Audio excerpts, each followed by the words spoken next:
So what's up? This is Antonio, and I'm sitting here with our client Gary, and our client has become fluent in only 3 months. So I thought I was just inviting him for an interview to talk about the story of how exactly we help him get there and to inspire you to become fluent as well. Gary, how much do you speak Spanish now? Más de un poco. Perfect. So well, congratulations and well done. Thank you. Thank you. And It's been a journey so far, but I really enjoyed it. that's the most important, to enjoy. Bueno, en primer lugar, ¿podrías presentarte? Hola a todos, soy Gary. Vivo aquí en Murcia, en España ahora, pero nací en Dublín, en Irlanda.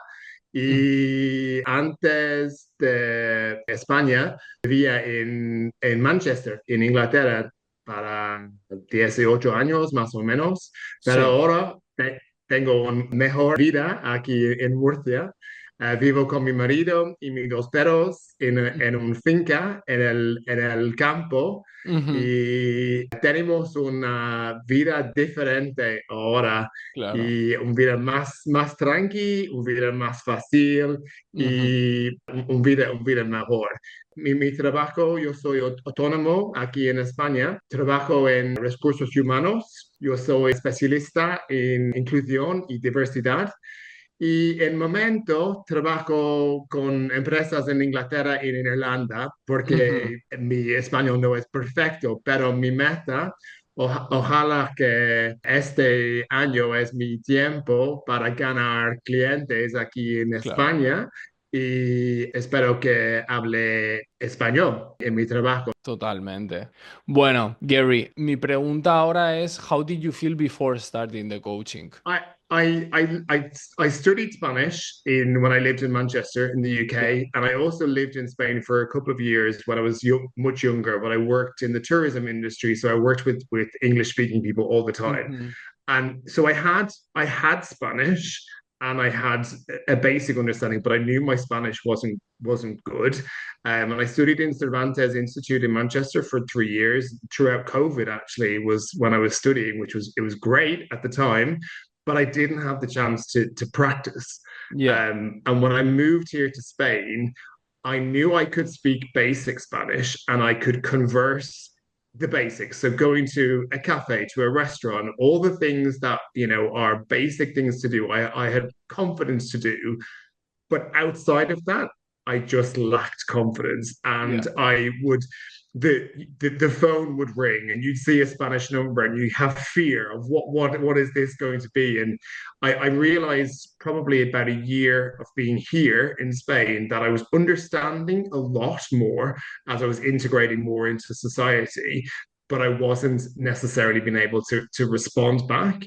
And that was my blocker. I think that was the Mhm. mental blocker in my head of, well, how do I respond? Maybe I was so focused on trying to understand and take that in that my brain then wasn't able to think about what I wanted to say. Or if I did respond, I responded in Mhm. bad Spanish. I knew my Spanish was bad when I was responding. So, and I felt slightly embarrassed by that Yeah. because for me, it's so important. I've moved to Spain. I want to integrate into Spain. I don't want to be here and not speak the language. And I want to, as I said, I want to. My business is freelance, and while I can do a lot of work online, it'll be better for me to be able to do work in Spanish. So, for a sustainable future, I have to be able to do it. So I needed to find my way to overcome all the Mhm. fear, all the embarrassment. That was the goal. Of course. But now, how do you feel after these 3 months working together? Yeah, so I definitely feel more confident, and some days more than others. So some days I feel like I can take on the Of world course. with Spanish, and some days well, some days hilariously right now I don't know if I can speak in Spanish or English because there's so much information in my brain. But in Mhm. general, I now look for more opportunities to speak Spanish, and I'm not embarrassed by it. And the changing point for me it's still a battle not every day, but is realizing that perfection doesn't exist. It was one of the key things of coaching. You said to me at the start, and we've been going through it all, is I have to stop trying to be perfect and accept Exactly. that mistakes happen. And I Exactly. think that it's a freedom now that you understand. And when I speak to Spanish people, and I still explain that I'm learning and I'm on a journey, but and I talk about, I will make mistakes. And actually, that's been fed back to me by people outside of this coaching course that, yeah, it's totally okay. And we appreciate that you will make mistakes. And actually, I found that a way to have better conversations because they help me or, I learn from them. So yeah, Mhm. it's I definitely feel much happier speaking Spanish. And I realize I'm only it's actually 3 months into this, and I look forward to how I'll feel in a year, for example, Mhm. because this won't stop. I now have a way of, I understand that I'll always be learning the language. Um, but I'm excited that in a year's time, I'll be better than I am now. And Of in 2 years' course. time.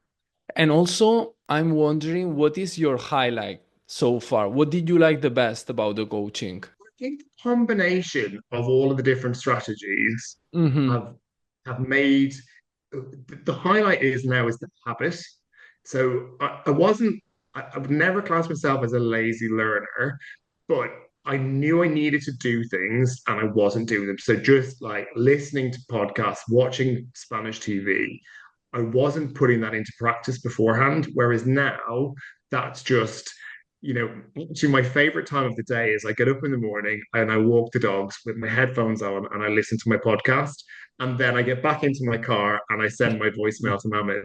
And it's a routine, Yeah. but it's become, I look forward to Yeah. doing that every day. It's part of what I do.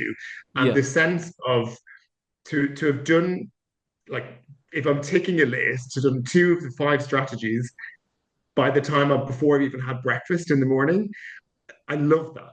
I feel like I've achieved something in the day. And I Yeah. think for me, the feedback on the voicemails has become much less because I'm making less mistakes. And I think Mm-hmm. at the start, I would probably spend more time thinking about what to say than actually saying it. Whereas now I just pick up my phone and I just talk. Before I'd be thinking, okay, what am I going to say to mum today? What do and what tense should it be in? And now I don't worry about it anymore. So maybe Mm-hmm. that's the most enjoyable part for me is it's becoming more natural. Still More mistakes, natural, of yeah. course. Yeah. So it's great. And also, last but not least, Gary, who would you recommend this coaching to? I would recommend it for anyone who wants to learn Spanish properly, but I would Mm-hmm. only recommend it to people who really want to commit because you have to commit. And I think this is one of my learnings where I remember the Exactly. first conversation you had with me as well. If you're not willing to commit to this, you aren't going to have the outcome. And it's not easy. Yeah. It's a lot of time, it's a lot of effort, but it's rewarding. And I'm not done yet. I'm Mm-hmm. looking forward to finishing the course, but then to continuing what I've learned. So Of I'd recommend it course. to anyone who is looking to get to that point of confidence in their language. Um, and whether that be someone who is looking to professionally, exist in Spain or in a Spanish speaking country. But yeah, anyone who truly wants to integrate into Spanish society uh, and feel comfortable, Mm-hmm. first, they're the people who should be doing this course, as long as Mm-hmm. they're willing to put the effort in, because otherwise you ain't going to get the Exactly. outcomes. Yeah. Yes, it's like this. And well, still 1 month and a half is missing. So let's keep crushing it.